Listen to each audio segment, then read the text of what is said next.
आप जिन संस्कारों को लेकर के स्वामी यति नरसिंहानंद जी के संस्कारों को लेकर के चले, हिंदुत्व की ध्वजा को लेकर के चले हैं, इसकी बहुत आवश्यकता है। मेरे सारे छोटे भाइयों ने बहुत अच्छा पढ़ा। ये कवि सम्मेलन मोहित शौर्य से प्रारंभ हुआ।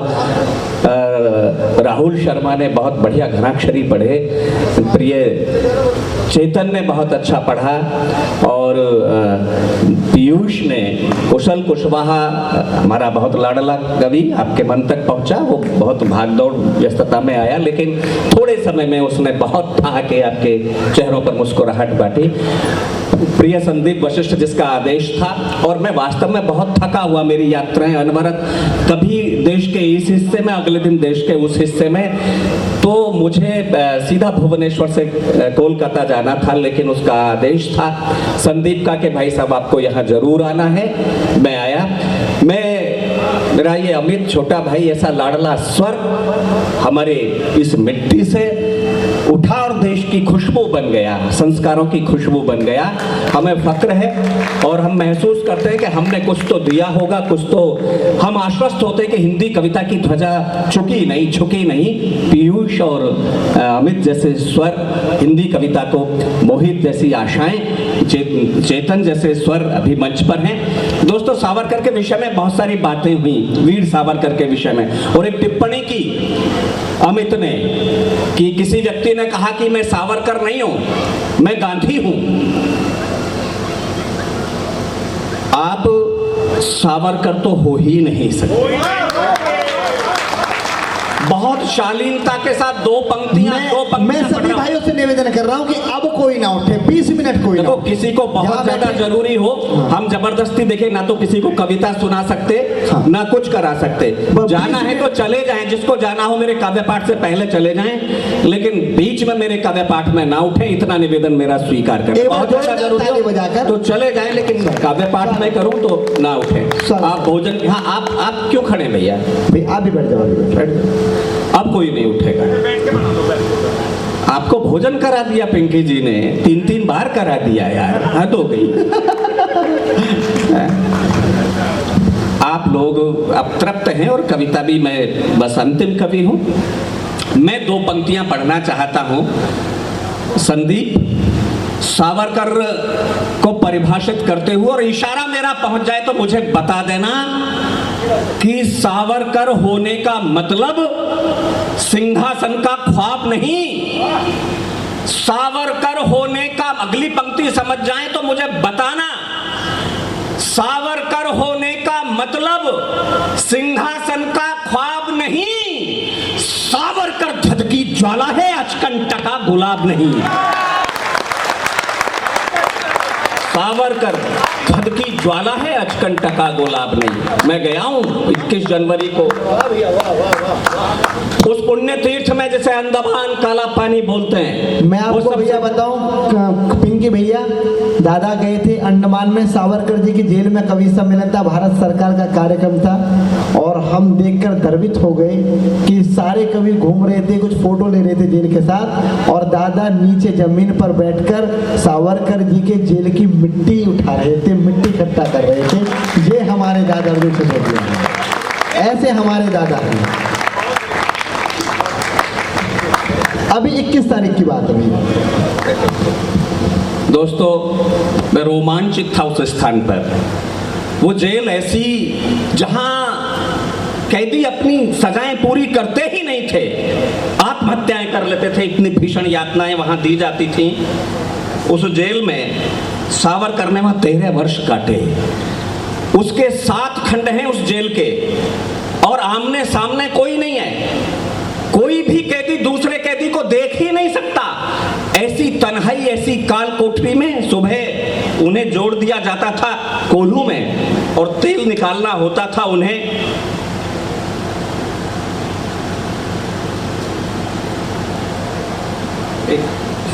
चलो मैं बात नहीं, उन्हें तेल निकालना होता था, और यदि मात्रा में कम तेल निकाला जाता तो कोड़े बरसते थे, हंटर बरसते थे, लहू टपकने लगता था, भूखे रखा जाता था। सावरकर ने देश की आजादी के लिए वो यातनाएं सही।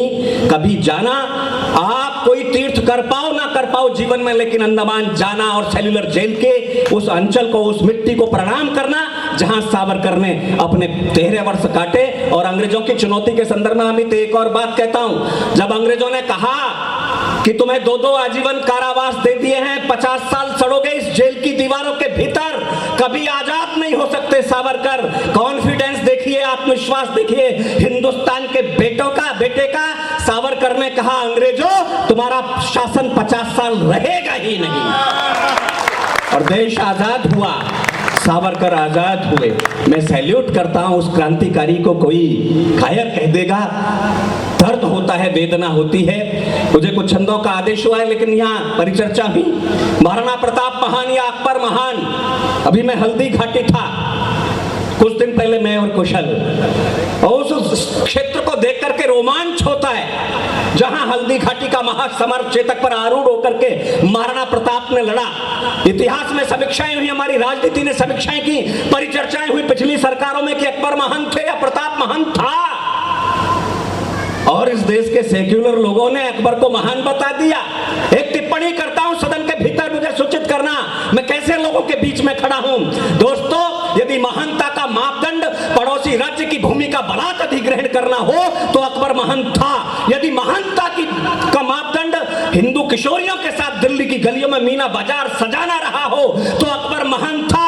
और महानता का मापदंड घास की सूखी रोटियां खा करके बटोली के जंगलों में आजादी की क्रांति की मशाल को जलाना रहा तो प्रताप महान था, प्रताप महान है, प्रताप महान रहेगा।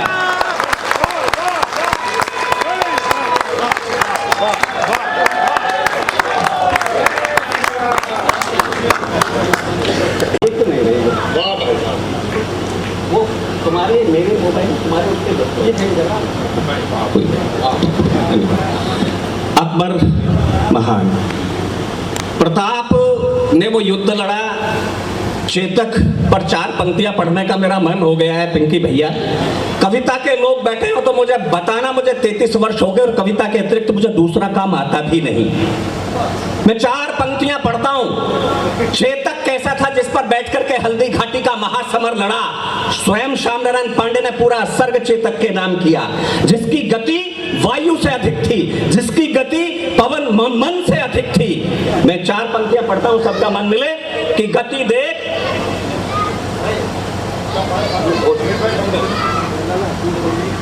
गति देख पवन को होता था मलाल, बैंते कहते हैं गरुड़ को, और धाप समझते हो बचपन में खेले होगे छुई छुआ। गति देख पवन को होता था, अमित सुनना, गति देख पवन को होता था मलाल, और बैंते को भी मिल सकती ना धाप थी। रामबाण जैसा द्रुत गति से निकल जाता, जिसकी त्वरा गहे प्रताप का प्रताप थी। रामबाण जैसा द्रुत गति से निकल जाता, जिसकी त्वरा गहे प्रताप का प्रताप थी। तो हनुमान सी लकीर खींच रहा युद्ध में जो, हनुमान सी लकीर खींच रहा युद्ध में जो, माप कौन सकता था तीव्रता माप थी, और पदचाप समर में गूंजती थी चारों ओर। चेतक कहीं था कहीं चेतक की ताप थी। वाह वाह वाह। गति के और ध्वनि के सिद्धांत को फेल कर दिया हल्दी घाटी के मैदान में चेतक ने। प्रताप का भाला कैसा था, कभी उदयपुर गए हो, म्यूजियम में देखा हो प्रताप का रखा हुआ भाला, कुंत माने भाला, इसमें एक शब्द आएगा कुंत माने भी भाला होता है। 4 पंक्तियां समर्पित करता हूं। राणा रण केसरी का भाला भाल वीरता का, राणा रण केसरी का भाला भाल वीरता का, चमक रहा था चपला सा सैन्य घन में, और प्रबल प्रताप के प्रताप की चमक तेज दीप्त हो रही थी मानो कुंत के नयन में। प्रबल प्रताप के प्रताप की चमक तेज दीप्त हो रही थी मानो कुंत के नयन में। तो लंका दग्धकारी हनुमान पुच्छ के समान, दावानल सी लगा रहा था आरी वन में, और राणा का था भाला मुगलों की खोपता कबर, कांपता था अकबर दिल्ली के भवन में। राणा का था भाला मुगलों की खोपता कबर, कांपता था अकबर दिल्ली के भवन में। प्रताप स्वयं कैसे थे? 7.5 फुट हाइट थी प्रताप की, 1.25 गज चौड़ा सीना, काल जोरदार ताली बजाएं। ये मशाल जैसी बड़ी बड़ी आंखें। और आप जानते हैं हल्दी घाटी के मैदान में बहलोल खां को महाराणा प्रताप ने तलवार के एक बार से घोड़े सहित काट दिया था, इतने शक्तिशाली थे। मान सिंह का सौभाग्य था कि उस दिन बच गया, भाला उनका निशाने पर नहीं बैठा, अंबारी के एक कोने में मान सिंह छुप गया। मैं 4 पंक्तियां पढ़ना चाहता हूं, प्रताप स्वयं कैसे थे, रोमांचित हो जाना। कि काल की मशाल से विशाल लाल लाल नेत्र, काल की मशाल से विशाल लाल लाल नेत्र, भाल तेज पुंज भाले लिए दोनों कर में। ये चित्र ना तो आपने देखा होगा, भैया इधर कोई बात कर रहा है और वो मुझ तक आ रही है वो आवाज, तो बहुत जरूरी है तो बाहर जाकर कर ले। ना तो आपने प्रतिमा देखी होगी प्रताप की, दोनों हाथों में भाले, होठों में चेतक की लगाम। काल की मशाल से विशाल लाल लाल नेत्र, भाल तेज पुंज भाले लिए दोनों कर में, और चपला से चंचल चपल अश्व चेतक पे होके सावधान रास दाबे हैं अधर में। चपला से चंचल चपल अश्व चेतक पे होके सावधान रास दाबे हैं अधर में। तो भ्रकुटी कमान पे चढ़ाए लक्ष्य का है बाण, शत्रुनासी तलवार बांधे हैं कमर में, और काली किलकारी दे दे ताली नाचे कूद कूद, देने को कलेवा राणा आए हैं समर में। वो 18 जून जब हल्दी घाटी का युद्ध हुआ, आकाश में बादल, आकाश से मेघ इतने बरसे और नीचे योद्धाओं ने शत्रुओं के मस्तक इतने काटे, राजपूत योद्धाओं ने, मेवाड़ी योद्धाओं ने, कि वहां पर एक स्थान है जिसे रक्त तलाई के नाम से जानते हैं। वो सारा का सारा स्थान उस वर्षा के पानी में रक्त मिलकर के पूरा रक्त रंजित हो गया। उस युद्ध को 4 पंक्तियों में आपके सामने चित्रित करता हूं। अगर आप रोमांचित हो जाएं तो आकाश भर तालियां बजा करके उन शेरों को, हिंदू समाज के धर्म योद्धाओं को प्रणाम करना। कि घुमड़ घुमड़ घटा घन घन घन घोर, छोड़े जल धार प्यास धरा की बुझाने को। घुमड़ घुमड़ घटा घन घन घन घोर, छोड़े जल धार प्यास धरा की बुझाने को। और यहाँ ललकार जय जयकार करे चीतकार, भिड़े फट भूको रक्त सिंधु में डुबाने को। यहाँ ललकार जय जयकार करें चीतकार, भिड़े फट भूको रक्त सिंधु में डुबाने को। तो रुंड सुंड हीन गज डोले डगमगे धरा, मानो कार्तिकेय बढ़े धनुज हराने को। और राणा रण केसरी दहाड़े रण खेत बीच, धर्म के बचाने को अधर्म के मिटाने को, धर्म के बचाने को। जय हो भैया, वाह। सारे ऐसे शांत हो गए जैसे द्रौपदी के चीर हरण पे पांडव बैठ गए। मैंने इनकी उन कविताओं पे ताली बजाई जो मेरी समझ में नहीं। बेटा ताली वाली भी मैं समझ वाली, तुम साथ ना दो मेरा चलना मुझे आता है। संतोष जी ने लिखा, हर आग से वाकिफ हूँ जलना मुझे आता है। हमने भी 33 साल ऐसे ही खराब नहीं किए, मैं सब सारे काम करूंगा। लेकिन चूंकि बहुत कवि सम्मेलन महत्वपूर्ण था और कविता पहुंचनी चाहिए, कविता केवल मनोरंजन नहीं होती। आइए, मेरे कुछ छंद करगिल के समय मैंने लिखे और वो देश में लोकप्रिय हुए, मेरी पहचान बने, मेरी हस्ताक्षर कविता, उसका आदेश सारे के सारे छोटे भाई कर रहे हैं। मैं वो छंद पढ़ता हूँ। मुझे कभी भी पिंकी भाई इस देश की नौजवान पीढ़ियों से शिकायत नहीं रही। मुझे एक भी व्यक्ति आप जैसा मिल जाता है, एक भी व्यक्ति, योगेंद्र यादव, मेरे सारे ये छोटे भाई जानते हैं, मेरे एक विद्यार्थी हैं योगेंद्र यादव, 19 साल की उम्र में कारगिल पर झंडा फहरा करके लौटे तिरंगा। 17 गोलियां लगी सीने पर, टाइगर हिल पर तिरंगा उन्होंने फहराया। देश की सरकार ने परमवीर चक्र जैसा बड़ा सम्मान दिया। अभिमन्यु चक्रव्यूह का सप्तम द्वार नहीं भेज सके तो नहीं भेज सके, लेकिन ये 19 वर्ष का अभिमन्यु चक्रव्यूह का सप्तम द्वार भेद करके लौटा। मैं पंक्तियां पढ़ता हूं, आपका मन मिले। कि पथभ्रष्ट होने का कलंक जो लगाया गया, हमने वो आत्म बलिदान से मिटा दिया। सबको याद है 13 दिसंबर 2001 जब लाल किले से आपकी भाषा बोलने वाली राजनीति मेजों के नीचे छुपने की जगह खोज रही थी, तो इस मुल्क की नौजवान पीढ़ियां अपना रक्त देकर के विश्व के सबसे बड़े लोकतंत्र के मंदिर को गिरने से बचा रही। कि पथभ्रष्ट होने का कलंक जो लगाया गया, हमने वो आत्म बलिदान से मिटा दिया। पथभ्रष्ट होने का कलंक जो लगाया गया, हमने वो आत्म बलिदान से मिटा दिया। देश की सुरक्षा हेतु देश की जवानियों ने सीमाओं पे बूंद बूंद रक्त को चढ़ा दिया। देश की सुरक्षा हेतु देश की जवानियों ने सीमाओं पे बूंद बूंद रक्त को चढ़ा दिया। गोलियों के आगे निज सीने हम अड़ाते रहे, गोलियों के आगे निज वक्ष हम अड़ाते रहे। संसद को एक भी न घाव लगने दिया। आप समझौतों वाली मेज पे न जीत पाए, चोटियों पे हमने तिरंगा लहरा दिया। आप समझौतों वाली मेज पे न जीत पाए,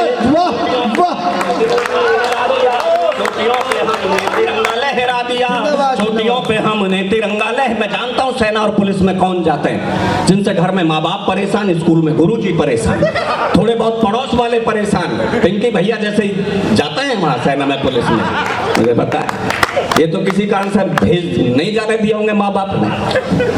लेकिन जब वही उद्दंड बेटे इस देश के शौर्य पराक्रम की रक्षा करते हुए, तिरंगे की रक्षा करते हुए, स्वाभिमान और सरहदों की सुरक्षा करते हुए तिरंगे में लिपट करके लौटते माँ के आंगन में, तो उन्हें पांव छू करके सैल्यूट करना पड़ता है। मैं 4 पंक्तियां पढ़ता हूं कि इनसे भले ही मेरे ये नौजवान पीढ़ी बैठी, मेरे छोटे भाई, और सबने एक भी अमर्यादित शब्द, एक भी अमर्यादित टिप्पणी इस मंच से नहीं की। पूरी कविता की गरिमा के साथ, धर्म की, संस्कृति की, साहित्य की गरिमा के साथ पूरा कवि सम्मेलन संपन्न हुआ। मैं अपने छोटे भाइयों के और जो सामने तरुणाई बैठी है उसको सैल्यूट करते हुए, पिंकी भैया आप और आपके ये फॉलोवर जो बैठे हैं, इनको रक्षा दल के समर्थकों को सैल्यूट करते हुए पढ़ता हूं कि इनसे भले ही व्यवहार में हो भूल चूक, फिर भी ये मस्त जिंदगानी काम आएगी। इनसे भले ही व्यवहार में हो भूल चूक, फिर भी ये मस्त जिंदगानी काम आएगी। कभी कभी मानी और कभी नहीं मानी वह की है जो इन्होंने मनमानी काम आएगी। कभी कभी मानी और कभी नहीं मानी वह की है जो इन्होंने मनमानी काम आएगी। जब जब कंस शिशुपाल के बढ़ेंगे पाप, जब जब कंस शिशुपाल के बढ़ेंगे पाप, नटखट कृष्ण की कहानी काम आएगी। देश को जरूरत पड़ेगी जब खून की, तो अल्हड़ सी यही नौजवानी काम आएगी। देश को जरूरत पड़ेगी जब खून की, तो अल्हड़ सी यही नौजवानी काम आएगी। अल्हड़ सी यही नौजवानी काम, तब देश इन्हीं बेटों की तरफ देखेगा, तब इन्हीं बेटों की तरफ देखेगा। अपनी रचना धर्मिता को पूरी प्रतिबद्धता के साथ अमित ने उस दौर में गाया जिस दौर में वो शासन था कि जहां जय श्री राम बोलने पर या हिंदू समाज की बात करने पर जेलों में डाल दिया जाता था। मैं अपने छोटे भाई को बहुत सारे आशीष देता हूं, और ये आप हैं जो हमें हिम्मत देते हैं सच बोलने की। ये जनता है। ब्रजेंद्र अवस्थी कहा करते थे, हमारे मंच की बड़ी कलम आचार्य ब्रजेंद्र अवस्थी, कि जब जनता बहरी हो जाएगी तो कवि गूंगा हो जाएगा। हमारे स्वर आप हैं, हमारी आवाज आप हैं। आप हिम्मत देते हैं, हौसला देते तो हम सच बोलने की हिम्मत कर पाते हैं। आइए दोस्तों, जिन लोगों ने सदन में खड़े होकर के, संसद के बीच में खड़े होकर के भारत के विरुद्ध नारे लगाने वाले लोगों का समर्थन किया, मैं 4 पंक्तियां पढ़ना चाहता हूं। भैया देखिए, मैंने पहले ही आपसे कहा था कि या तो आप मेरे काव्य पाठ से मैंने आपको समय दिया था कि आप जाएं तो चले जाएं, ये वॉशरूम वरना आ रहे कोई दिक्कत नहीं। वॉशरूम तो इस समय देशद्रोहियों का निकलना चाहिए था। जोरदार तालियां, वाह, स्वागत है, स्वागत। बैठिए बैठिए। शिशुओं ने सिंहों के जो दांत गिन के लिखी है, खो ना जाए शौर्य की कहानी इस देश की। ये देश जबड़े फाड़ करके शेरों के दांत गिनने वाले बच्चों का देश। शिशुओं ने सिंहों के जो दांत गिन के लिखी है, खो ना जाए शौर्य की कहानी इस देश की। धो ना जाए कोई बलिदान बलिदानियों का, व्यर्थ हो ना जाए कुर्बानी इस देश की। धो ना जाए कोई बलिदान बलिदानियों का, व्यर्थ हो। तब कहता हूं साहब, 50 साल में ये देश भूल गया कि आतंकवादी कौन और क्रांतिकारी कौन। जब चंद्रशेखर आजाद को इस मुल्क की राजनीति ने आतंकवादी कह दिया और आतंकवादियों के लिए रात के 2:30 बजे अदालत के दरवाजे खुलवा दिए, तब अर्जुन सिसोदिया को बोलने की जरूरत पड़ती है कि शिशुओं ने सिंहों के जो दांत गिन के लिखी है, खो ना जाए शौर्य की कहानी इस देश की। धो ना जाए कोई बलिदान बलिदानियों का, व्यर्थ हो ना जाए कुर्बानी इस देश की। अभिमन्यु चक्रव्यूह भेद ना रहे हैं सीख, अभिमन्यु चक्रव्यूह भेद ना रहे हैं सीख। कहीं सो ना जाए मां भवानी इस देश की। जागी ना भागी यदि संसद तो डर है कि बागी हो ना जाए ये जवानी इस देश की। जागी ना भागी यदि संसद तो डर है कि बागी हो ना जाए ये जवानी इस देश की। एक बार जोरदार तालियां हो जाए भैया, वाह, लाजवाब।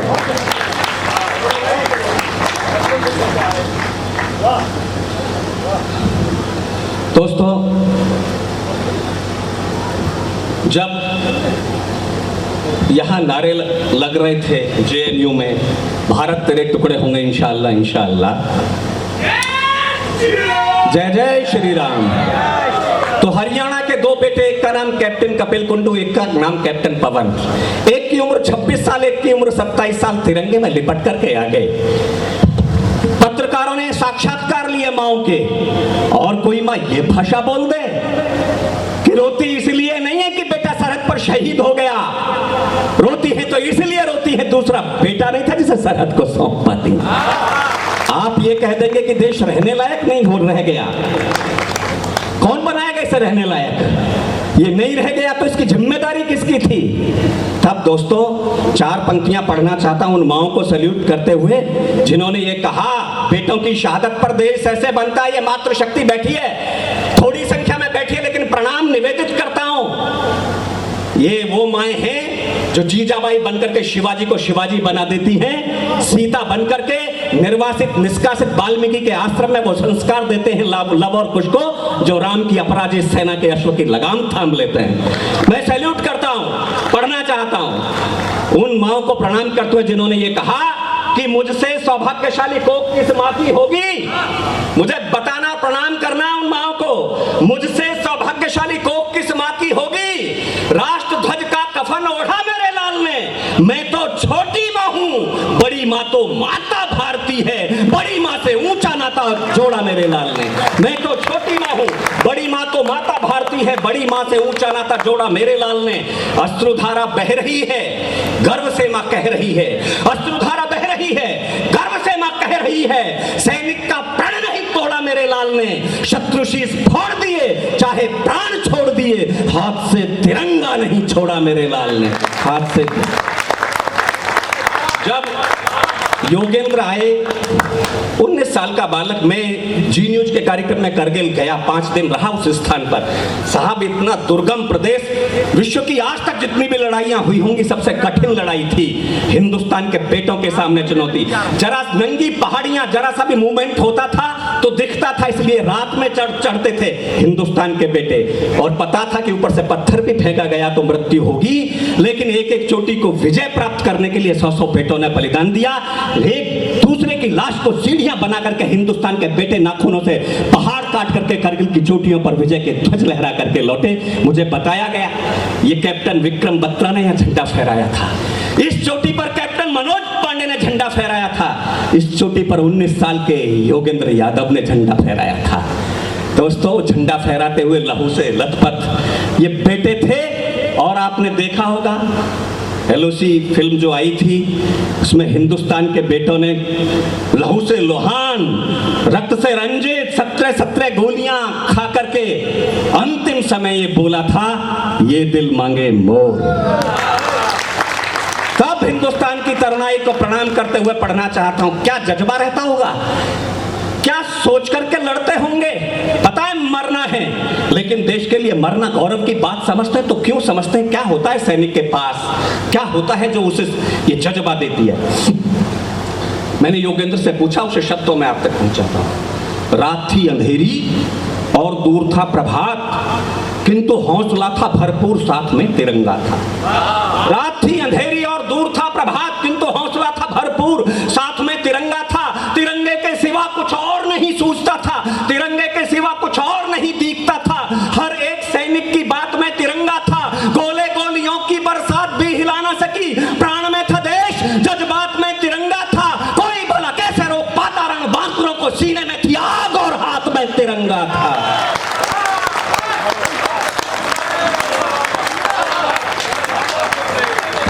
भारत माता की जय, जय श्री राम, जय श्री राम। दोस्तों जब अभिनंदन बाघा बॉर्डर पार करके आ रहे थे तो इंडिया गेट पर एक कार्यक्रम था आज तक चैनल का, लाइव था सीधा।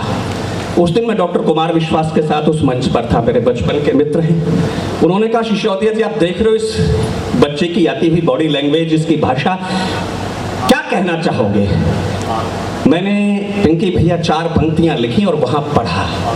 मैंने आपके बेटे के शौर्य पराक्रम को ठीक गा दिया हो तो आकाश पर तालियां बजा करके अभिनंदन को सैल्यूट करना। आपने देखा होगा उनकी कसी हुई मुट्ठियां, तनी हुई मूछें और उठा हुआ माथा, सब लगता था अभिनंदन नहीं, जैसे शत्रु मुल्क के गाल पर तमाचा मार करके आकाश को छूता हुआ झूमता हुआ तिरंगा चढ़ा। शौर्य के शिलालेख गढ़ करके पौरुष की पुस्तक में प्रश्न नहीं जोड़। कविता के लोग जहां बैठे हों उनकी तालियां मांगता हूं, और देशभक्ति का ज्वार लेकर के जहां बैठे हों वो तालियां बजा करके अभिनंदन को सैल्यूट करना। शौर्य के शिलालेख गढ़ करके पौरुष की पुस्तक में प्रश्न नहीं जोड़कर लौटा है वंदन अभिनंदन का, एक और और नचिकेता यम की कलाई को मरोड़ कर लौटा है। वंदन अभिनंदन का एक और नचिकेता यम की कलाई को मरोड़ कर लौटा है। तो मृत्यु के ललाट पर लिखी है जय गाथा, फिर काल के कपाल पर लिखी है जय गाथा, फिर ठोकरों के भी निशान छोड़ कर लौटा है और कौरवों के दल में घुसकर अकेले ही अभिमन्यु चक्रव्यूह तोड़ कर लौटा है। भैया कार्यक्रम यादगार बना दिया, यादगार हो गया कार्यक्रम। जय हो, जय हो। कौरवों के दल में घुसकर अकेले ही उन्होंने कहा हम इन चीज। दोस्तों, सन 65 के युद्ध में हमारे पड़ोसी मुल्क को दुनिया की सबसे बड़ी ताकत ने कुछ टैंक दिए थे, घोषणा करके कि अजय टैंक इसे कोई तोड़ नहीं सकता। इस मुल्क के बेटे सारे के सारे टैंक तोड़ करके लौटे, चाहे तिरंगे में लिपट करके लौटे। उन दिनों अधिकारियों के शव आते थे लेकिन सिपाहियों की वर्दियां आती थी। मैं रोमांचित होता हूं, मैं सोचता हूं जब शौर्य के रक्त से रंजित वर्दियां आई होंगी हिंदुस्तान के बेटों की, तो साथी सैनिकों ने माओ को क्या बताया होगा, वो किस जज्बे के साथ लड़े। दोस्तों, ये पराक्रम की कहानी जिन माओ को सुनाई गई होगी वो स्वर्ग में होंगी, वो बेटे स्वर्ग में होंगे। लेकिन आपकी तालियां ये बता दें कि जो वतन के लिए सरफरोश होते हैं, वतन उन्हें कितनी मोहब्बत देता है, मुल्क उन्हें कितनी मोहब्बत देता है। मैं उन तमाम शहीदों को, उन सैनिकों को जो दुश्मन के दुर्भेद्य टैंक तोड़ करके लौटे थे, उनके नाम पढ़ता हूं। उन्होंने उधर से कहा कि हम इंच इंच कश्मीर को छीन करके पाकिस्तान में मिला लेंगे। आप समझ गए होंगे जिसने ये भाषा बोली। हमने कहा ये सपना देखते देखते आपकी माँ चली गई, अम्मी जान, आपके नाना जान चले गए, ये सपना पूरा नहीं हुआ। वो भी कहा करते थे कि हम जोधपुर में लंच करेंगे, दिल्ली में जाकर के डिनर, और अब तक कर लेते तो कर भी लेते, अब कर लोगे? न करने के लिए केवल अहिंसा जाप बैठा है, ये हरने के लिए आतंक का अभिशाप बैठा है। बिलावल होश में हो गए सरदार मनमोहन कि हिंदुस्तान की गद्दी पे तेरा बाप बैठा है।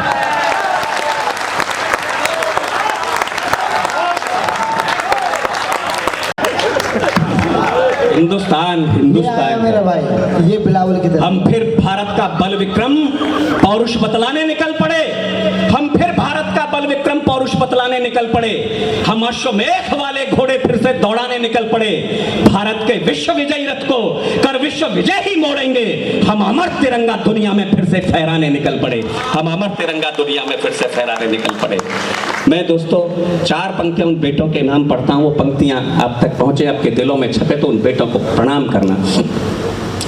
कि शत्रु आए शक्ति के गुमान से भरे हुए जो सीमाओं पे दम्भ उनका निचोड़ दिया है। शत्रु आए शक्ति के गुमान से भरे हुए जो सीमाओं पे दम्भ उनका निचोड़ दिया है। भारतीय सैनिकों ने तोप से अड़ा के सीने मौत के दहानों का भी मुंह मोड़ दिया है। भारतीय सैनिकों ने तोप से अड़ा के सीने मौत के दहानों का भी मुंह मोड़ दिया है। शत्रुओं के मस्तकों को मुट्ठियों में भींच भींच, शत्रुओं के मस्तकों को मुट्ठियों में भींच भींच कच्ची मिट्टी के घड़ों के जैसा फोड़ दिया है। अम्मा तेरे लाडले ने प्राण छोड़ने से पहले, अम्मा तेरे लाडले ने प्राण छोड़ने से पहले शत्रुओं का आखिरी भी टैंक तोड़ दिया है। अम्मा तेरे लाडले ने प्राण छोड़ने से पहले शत्रुओं का आखिरी भी टैंक तोड़ दिया है। मेरे घर में, मेरे वंश परंपरा में कोई ना कोई व्यक्ति सरहद पर खड़ा हुआ। आज भी मेरे 2 भाई, मेरे 2 भतीजे सरहद पर खड़े हैं। सर्जिकल स्ट्राइक हुई साहब, और लोगों ने सबूत मांगे। साहब, आप इस राजनीति की खादी जैसा इस मुल्क की वर्दी का चरित्र समझते हैं इन बेटों का? तब 4 पंक्तियां आप नहीं जानते होगी, ये खादी नहीं जानती होगी, सर्जिकल स्ट्राइक होती कैसे है। ये उनके परिवार बैठे जिनके बेटे सर्जिकल स्ट्राइक करते हैं। यार को बदलो, सियासत के को रंग को बदलो, ढंग को बदलो, ये कोई समस्या नहीं जिसे नासूर बना करके रखा है। जिस दिन इस हिंदुस्तान के बेटों के हाथों की हथकड़ियां दिल्ली खोल देगी, पांव की बेड़ियां खोल देगी, 12 घंटे में दुनिया के नक्शे से साफ। 12 मिराज लेकर के 12 मिनट के लिए भेजे थे, 20 मिनट के लिए 12 लड़के। अगर इनकी संख्या 24 कर दी जाती, 24 मिराज 24 लड़के, तो कुछ नहीं बचता आज बाकी वहां। तब कहना चाहता हूं कि शत्रुओं ने कश्मीर पाक में मिलाने के जो कल्प चित्र, देखे भरोसा आपको जग जाए अपने बेटों पर तो तालियां उठाना वरना खामोश रह जाना। कि शत्रुओं ने कश्मीर पाक में मिलाने के जो कल्प चित्र खींचे हैं समूचे फाड़वाएंगे। शत्रुओं ने कश्मीर पाक में मिलाने के जो कल्प चित्र खींचे हैं समूचे फाड़वाएंगे। शत्रु दुशासन सा जो छू गया है मां का तीर उनकी भुजाएं भीम से उखाड़वाएंगे। शत्रु दुशासन सा जो छू गया है मां का भाल उनकी भुजाएं भीम से उखाड़वाएंगे। सुख से सियालकोट के सियार सो न पाए, सुख से सियालकोट के सियार सो न पाए। सैनिक सपूत सिंह से दहाड़वाएंगे। दिल्ली 10 घंटे की इजाजत इन्हें जो दे दे, दिल्ली 10 घंटे की इजाजत हमें जो दे दे, इंच इंच पाक में तिरंगे गाड़वाएंगे। ये देखो हिंदू रक्षा दल भारत माता की। सब चीज के ठेके दे रहे हो ना, हिंदू रक्षा दल को ठेका दे दो साफ करने का, दे दो पिंकी भी ठेका, यदि तुम्हें ज्यादा दिक्कत लग रही है तो कोई समस्या है जी। अच्छा ये जो है खुद तो 24 कैरेट इसमें वीर सावरकर से कुछ कान में कह के गया है। मैं छोटे भाई की बात मानता हूँ। देखो पिंकी भैया, जिन जिन लोगों ने छोटे भाई की बात नहीं मानी, चाहे रावण हो, चाहे प्रमोद महाजन हो, है नहीं, वो लोग नहीं रहे दुनिया में। और चाहे बाली हो, स्मृति शेष है वो अब, है नहीं। तो मैं नहीं चाहता अगला कार्यक्रम मेरी स्मृति में हो या सावरकर की बजाय, इसलिए मैं इसकी मांग भरता हूँ। अच्छा, उधर उन्होंने कहा कि हम भारत माता की जय नहीं बोलेंगे। ये अमित तो हमारे साथ हैदराबाद में मिल गया, वो ये बोला रे तू क्या नहीं बोलेगा? बोले भारत माता की जय। बोला मुझे थोड़ा कम सुनाई देता, जोर से बोल। वो बोला भारत माता की जय। बोले साले 2 बार बुलवा लिया, तू नहीं बोलेगा भारत माता की जय? लेकिन साहब वो बोले ना बोले, ये बैठे शेर हिंदू रक्षा दल के भारत माता की जय का घोष करने के लिए। मैं 4 पंक्तियां पढ़ता हूं। जय कायरता से भारत माता की, कायरता से इतिहास नहीं गढ़े जाते। हमने 16 बार मोहम्मद गौरी को माफ किया था। कायरता से इतिहास नहीं गढ़े जाते। जो पीठ दिखला दें उनसे युद्ध नहीं लड़े जाते। अखाड़े में पहलवान ने कहा, 4 पंक्तियां पढ़ता हूं, जो कहते हैं ना कि 20 मिनट के लिए 15 मिनट के लिए पुलिस हटा दो, फोर्स हटा दो, हम बता देंगे कि क्या है। हम बताते हैं उन्हें क्या है। बहुत तरीके से, बहुत सहज सी पंक्तियां बोलूंगा। चौथी पंक्ति आप समझ जाएं तो चिंगारियां उठाना, गाल पे तमाचे जैसी लगे उन लोगों के। चौथी पंक्ति समझनी पड़ेगी, बारीक इशारा है। जमूरे हो यूं ही करतब नहीं बदलते तुम, जमूरे हो, भैया पंक्ति मिस हो जाएगी। जमूरे हो यूं ही करतब नहीं बदलते तुम, कुछ भी बेमतलब नहीं बदलते तुम, कुछ भी बेमतलब नहीं बदलते तुम। अब मुझे बताना कि मैं आप तक पहुंचा। कुछ भी बेमतलब नहीं बदलते तुम, और बात करते हो हिंदुत्व को मिटाने की, इतने ही मर्द होते तो मजहब नहीं बदलते तुम। एक तमाचा लगते ही लांग खोल ली नीचे, जय श्री राम बोल छोड़ करके अल्लाह अकबर, और कर दो हमें जय श्री राम, जय जय श्री राम। श्रद्धा के 35 टुकड़े कर दिए। बेटियों को समझाओ और बेटियां समझें। लेकिन एक निवेदन करता हूं दिल्ली के बहुत निकट खड़े होकर के माननीय सर्वोच्च न्यायालय से और देश की सरकार से, हत्यारों को डर आहे वे आंसू सिसकियां दे दो। हत्यारों को डर आहे वे आंसू सिसकियां दे दो। जहां पर कहर पर पाया वहीं पर फांसियां दे दो। जहां पर कहर पर पाया वहीं पर फांसियां दे दो। और जिम्मेदारी अगली पंक्ति में संभालना, यदि सहमत हो जाए तो तालियां उठा देना। एक काम सौंपता हूं, हत्यारों को डर आहे वे आंसू सिसकियां दे दो। जहां पर कहर पर पाया वहीं पर फांसियां दे दो। इन्हें फांसी चढ़ाने में तुम्हारे हाथ कर कांपे तो इस आवाम के हाथों में इनकी रस्सियां दे दो। आइए, मुझे आदेश हो रहा है सारे मंच का। एक कविता योगी जी पर पढ़ने का। मैं उन लोगों से, मैं कभी राजनीति पर कविता नहीं पढ़ता, लेकिन राजनीति में सौभाग्य से कभी ऐसे संयोग से लोग मिल जाएं जिन पर फक्र करने को महसूस हो।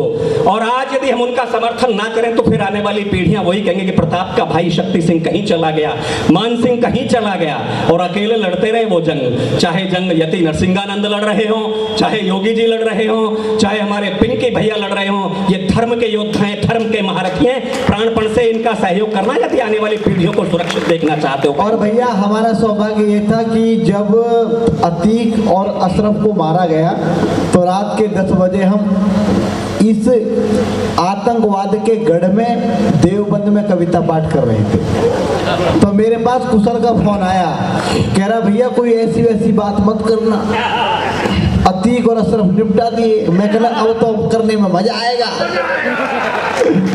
तो मैंने भैया से पूछा कि भैया आज तो मैं सिस्टम लेके नहीं आया, कुछ रखा है क्या? कह रहे थे बेटा हाथों से मारेंगे होता। ऐसे हमारे अर्जुन भैया जोरदार ताली बजाए। मैं कहता हूँ वही कविता पढ़े जो छावनी बन गई थी, कम से 300 पुलिस वाले थे, उनके बीच में भैया ने पढ़ी थी। अच्छा, हमसे कोई कहे कि ऐसी ऐसी बात पढ़ो तो हम कैसी कैसी पढ़ें? हम पे तो वैसी वैसी आती नहीं, हम पे तो ऐसी ऐसी आती है। हम यहाँ कुछ और यहाँ वाले कुछ वाले नहीं है। आइए, जब उमेश पाल के बेटा तो बैठ जा, क्यों यार मैं आग लगा रहा हूँ तो उस पर पानी डाल रहा है? तो सांपने वाले थे मैं और तू पिछले जन्म में, क्यों भाई, क्यों मेरा काम खराब कर रहा है यार, मेरी दुकान खराब कर रहा है? बैठ जा। ये सारे के सारे यूं कहेंगे हमने ताली बजवा ली, इनके हाथ में गिलास थमाई दे रहा, क्या है इसमें गिलास में? बैठ जा, थोड़ी देर बैठ जा बेटा, ज्यादा गर्म पे ठंडा नहीं पीना चाहिए, ठंडे पे तो गर्म पी लेते हैं। बैठ जा। आइए, जब उमेश पाल की गार्ड राघवेंद्र की चिता पर योगी जी गए और माथे पर मलाह, तो मैं सोचता हूँ कि ये योगी है और ये गया है वहाँ शमशान में और ये चिता की राख माथे पर मली है, तो कोई संकल्प नहीं लिया होगा योगी ने? जिस व्यक्ति ने ये कहा सदन में खड़े होकर कि इस माफिया को मिट्टी में मिला देंगे, और उसकी पहली किस्त भी उसी दिन 2:30 बजे चुका दी, तब कहना चाहता हूँ कि जो अब तक रही असंभव, मुझे लगा कि दंडकारण्य में ये संत नहीं जैसे राम खड़े हों, ये घोषणा करके बाबा तुलसीदास की रामचरितमानस में कि निश्चरहीन करो मही भुज उठाए प्रणकीन। जो अब तक रही असंभव पहली बार सुनी है गुंडों ने, जो अब तक रही असंभव पहली बार सुनी है गुंडों ने, फिर परशुराम के धनुए की टंकार सुनी है गुंडों ने, फिर परशुराम के धनुए की टंकार सुनी है गुंडों ने, अब निश्चरहीन मही होगी ललकार सुनी है गुंडों ने, और सिंहासन की सिंहों जैसी हुंकार सुनी है गुंडों ने, सिंहासन की सिंहों जैसी हुंकार सुनी है। मैं क्यों दोबारा बाबा आए योगी आदित्यनाथ, एक कविता उत्तर प्रदेश में, हम सब पश्चिमी उत्तर प्रदेश में रहते हैं तो इसको मिनी पाकिस्तान बोला जाता था। तब मैं कहना चाहता हूँ एक बड़ा काम उन्होंने किया तो बड़ी तालियां उठें, खामोशी तोड़ देना, नहीं लोग अच्छा काम करना, समाज के लिए लड़ना, धर्म के लिए लड़ना बंद कर देंगे यदि आप ताली भी नहीं उठा सके। तो जब तुष्टीकरण के दंश मिले दंगों का भीषण दौर चला, जब तुष्टीकरण के दंश मिले दंगों का भीषण दौर चला, हत्यारों का बटमारों का तांडव नर्तन चहुओर चला, जब सत्ता के षड्यंत्र मिले हर ओर बिसातें बिछी मिली, पूरब से पश्चिम तक लेकर लाशें ही लाशें बिछी मिली, शासन का संरक्षण पाकर निर्द्वंद घूमते थे गुंडे, जब सरेआम बाजारों से हफ्ता वसूलते थे गुंडे, डर लगता था घर की अस्मत लुट जाए नहीं चौराहों पर। शिकायत की नेताजी से लोगों ने बलात्कार के बाद में, तो उन्होंने कह दिया कि बच्चों से गलती हो ही जाती है।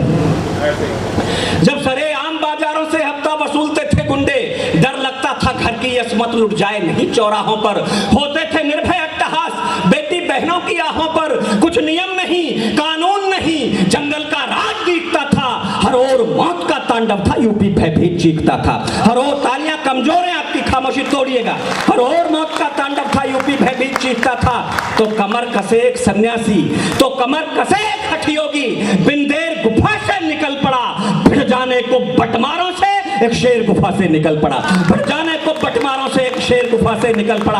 अब लगे टूटने दुस्साहस गुंडों की निर्भय टोली के, लग गए पुराने दिन सारे सत्ता की आंख मिचोली के, सब खत्म हो गए खेल सुनो खूनी खंजर की होली के, अब बने निशाने अपराधी खाकी वर्दी की गोली के, अब बने निशाने अपराधी खाकी वर्दी की गोली के। उत्तर प्रदेश की पुलिस पिंकी भैया आजकल सब जानते हैं कि अतिथि देवो भव की पुलिस हो गई है। अपराधी के यहाँ पुरानी जीप नहीं लेकर के जाती, 55 लाख की फॉर्च्यूनर लेकर के जाती है, कहती है आइए आपका इंतजार था। अपराधी कहता है देखो 20 साल की सजा हुई है मुझे, इसी जेल में 40 साल की काट लूंगा, लेकिन पुलिस की गाड़ी से नहीं जाऊंगा। ये भय कहता, पुलिस तो साहब वही थी जो कल भैंस ढूंढती फिर रही थी। राजनीति जो उसे आदेश देती है वो वही काम करती है। वर्दी का चरित्र वही होता है जो राजनीति के एक सिंहासन पर बैठे हुए व्यक्ति का चरित्र होता है। अब बने निशाने अपराधी खाकी वर्दी की गोली के, गुंडों ने घुटने टिका दिए, गुंडों ने घुटने टिका दिए, घबराकर वर्दी के आगे, कुछ छोड़ गए उत्तर प्रदेश, कुछ वापस जेलों में भागे। तालियां लखनऊ तक जाएं ताकि योगी जी और उत्साह के साथ काम करें। कुछ छोड़ गए उत्तर प्रदेश, कुछ वापस जेलों में भागे, और मिल गई जमानत उनको भी, फिर उठे तालियां, मिल गई जमानत उनको भी, वापस करने की अर्जी थी, भय मुक्त हुआ सारा प्रदेश जैसी बाबा की मर्जी थी, भय मुक्त हुआ सारा प्रदेश जैसी बाबा की मर्जी थी। तो कुछ बैसाखी पर झूल गए, कुछ लेकर सांस उधार गए, कुछ मिले 72 हूरों से, कुछ सीधे यम के द्वार गए। जो शौर्य चक्र शोभित वर्दी कल भैंस ढूंढती फिरती थी, उस खाकी वर्दी के आगे गुंडों की रूह सिहरती थी, उस खाकी वर्दी के आगे गुंडों की रूह सिहरती थी। आजम अतीक और अंसारी, फिर तालियां आपकी, आजम अतीक और अंसारी हत्यारे मुन्ना बजरंगी, आजम अतीक और अंसारी हत्यारे मुन्ना बजरंगी, एड़ी धड़ के रगड़ दिए बाबा ने सारे उड़दंगी। आजम अतीक और अंसारी हत्यारे मुन्ना बजरंगी, एड़ी धर के रगड़ दिए बाबा ने सारे हुरदंगी। तो जो बहन बेटियों की अस्मत की रक्षा में दिन रात लड़ा, जिसने अधिकार गिने बौने, जिसने माना कर्तव्य बड़ा, रिश्ते नातों के लिए जिए, ये धर्म नहीं सन्यासी का, सारे जग को अपना समझे, है कर्म यही सन्यासी का। इसलिए पिता की अग्नि के अर्पण में योगी नहीं गए, जा सकते थे पर धर्म छोड़ तर्पण में योगी नहीं गए। जो धर्म छोड़ कर जीते हैं उनकी औकात नहीं होती, योगी ने जग को बता दिया साधु की जात नहीं होती।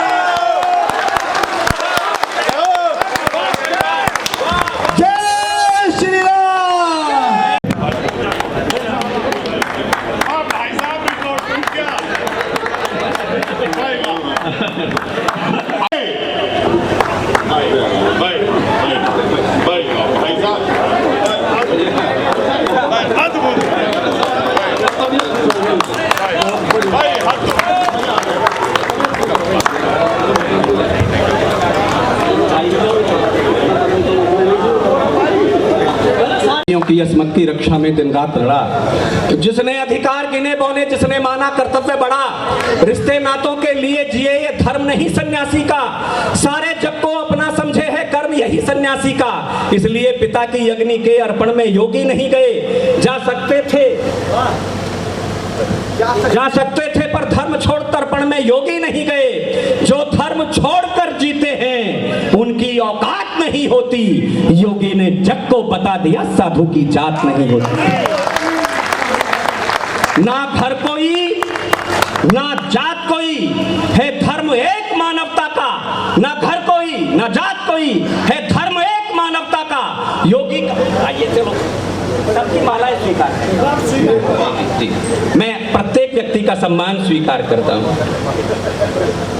ना घर कोई ना जात कोई, है धर्म एक मानवता का। योगी का है संकल्प अटल, हर दुर्ग ढहे दानवता का। हिंदू से मान चाहते हो, हिंदू का भी सम्मान करो, हिंदू से मान चाहते हो, हिंदू का भी सम्मान करो। हम ध्यान तुम्हारा रखते हैं, तुम भी तो सबका ध्यान रखो। हम प्यार करें, तुम खंजर दो, ये अंगीकार नहीं होगा। योगी की खुली घोषणा है, एक तरफा प्यार नहीं होगा। योगी की खुली घोषणा है, एक तरफा प्यार नहीं होगा। जो अंधियारे और जो पंक्ति जिन लोगों तक पहुंच जाए वो तालियां उठाएं, जो समझ जाएं। जो अंधियारे से समर लड़ें, जो अंधियारे से युद्ध लड़ें, वो दीप जलाए जाएंगे। जो घर को आग लगाएंगे वो दीप बुझाए जाएंगे, जो घर को आग लगाएंगे वो दीप बुझाए जाएंगे। हिंदुत्व न हो अब अपमानित, उद्घोष यही सन्यासी का। शोभित हो राम अयोध्या में, उद्धार हो मथुरा काशी का। जब मंदिर का निर्णय आया तो फिर बेहूदे स्वर जागे, विष बुझी जबानें जाग उठी, नफरत वाले खंजर जागे। निर्णय आया तो आने दो, राघव का त्राण नहीं होगा। कह दिया अराजक तत्वों ने मंदिर निर्माण नहीं होगा। मंदिर की सारी तैयारी बस धरी धरी रह जाएगी। यदि एक ईंट भी रखी गई खूनी नदियां बह जाएंगी। बाबा ने बोल दिया जिसमें दम हो वो आकर दिखलाए, जिसने हो माँ का दूध पिया एक ईंट हिला कर दिखलाए। जय श्री राम। आ गई भाई, हमारी माताएं आगे, एक बार दोनों हाथ उठाओ, जोरदार तालियां भाई। क्या शिखर कलश रखा है दद्दू ने भाई, वाह वाह वाह वाह माजी भाई। अरे माजी बहुत मैं इस मातृ शक्ति को प्रणाम करता हूँ जो दद्दू, क्या बात है भाई। पहली बार होकर के भाई तिलक करके सरहदों पर भेज देती है उन्हें, सौगंध देकर के अपने दूध की। ये वो मातृ शक्ति है, और जब तक ये मातृ शक्ति है तब तक हिंदुस्तान का कोई कुछ नहीं बिगाड़ सकता। बाबा ने बोल दिया जिसमें दम हो वो आकर दिखलाए, जिसने हो माँ का दूध पिया एक ईंट हिला कर दिखलाए। राघव की धरती पर रहकर, भारत की धरती पर रहकर राघव पर वार नहीं होगा। अब बाबर की औलादों का इस पर अधिकार नहीं होगा। अब बाबर की औलादों का इस पर अधिकार नहीं होगा। दानवता थर-थर कांप उठी हठयोगी की हुंकारों से, धरती अंबर सब गूंज उठे जय श्री राम के नारों से। पग पग अपमानित भगवा को उत्थान मिला, सम्मान मिला, पहचान मिली फिर यूपी को, हिंदू को स्वाभिमान मिला। फिर यूपी को हिंदू को स्वाभिमान मिला। यह भरत वंश का अंश प्रखर, यह गौरव है भारत माँ का। इससे ही होगी पूर्ण सुनो मानव समाज की अभिलाषा। गौ गंगा गीता गायत्री इससे संरक्षण पाएंगी। निर्भय ऋषियों के हवन यज्ञ मानवता पूजी जाएगी। मुझसे किसी ने कहा सिसोदिया जी इस चाय वाले ने देश को 20 साल पीछे धकेल दिया। मैंने कहा इसके पीछे पीछे गाय वाला आ रहा है जो त्रेता युग तक लेकर के जाएगा। बोले फिर तो ये चाय वाला ही ठीक है। गौ गंगा गीता गायत्री इससे संरक्षण पाएंगी। निर्भय ऋषियों के हवन यज्ञ मानवता पूजी जाएगी। पूरब पश्चिम उत्तर दक्षिण ये धर्म ध्वजा फहराएगा। विश्वास रखो ये सन्यासी फिर राम राज्य लौटाएगा। भारत माता की जय, भारत माता की जय श्री राम, जय जय श्री राम। बहुत बहुत आभार पिंकी भैया का, हिंदू रक्षा दल का, आप सबका। अगर आप ये वीडियो YouTube पर देख रहे हैं तो हमारे चैनल को सब्सक्राइब करें और बेल आइकन को दबाना ना भूलें। अगर आप Facebook पर ये वीडियो देख रहे हैं तो हमारे पेज को लाइक करें।